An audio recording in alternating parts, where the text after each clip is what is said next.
বগুড়া বিএনপির তারুণ্যের সমাবেশ শুরু হওয়ার আগেই হঠাৎ বৃষ্টিতে কিছুটা ছন্দপতন ঘটেছে।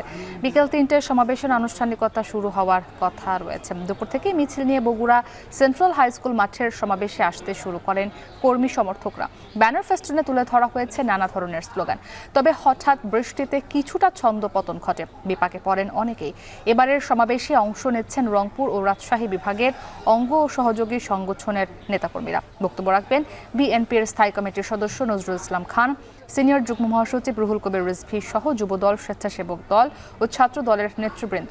তারুণ্য সমৃদ্ধ নেতৃত্ব গড়তে এই সমাবেশের আয়োজন করা হয়েছে বলে মনে করছেন জাতীয়তাবাদী দলের নেতাকর্মীরা। ৩১ দফার মধ্যে দিয়েই আগামী দিনে দেশ পরিচালিত হবে। তরুণদের একটা নতুন উদ্দীপনা এবং এই উদ্দীপনাকে কাজে নিয়ে আগামীর বাংলাদেশ গড়ব। আমরা আগামী দিনে যে বাংলাদেশ বিনির্মাণ করব, সেই বাংলাদেশে তরুণদের ভূমিকায় থাকবে সব থেকে বেশি, এবং তরুণদের নিয়ে আগামী দিনে তারেক রহমান এগিয়ে যাবেন সেই প্রত্যয় ব্যক্ত করছেন তিনি এই সমাবেশ থেকে। আমাদের যত তাড়াতাড়ি ভোট হবে একটি নির্বাচিত সরকারের মাধ্যমে এই যে আমাদের জাতির সামনে যেই ১৭ বছরের স্বৈরাচারের জঞ্জাল, এই জঞ্জাল থেকে মুক্ত হবে।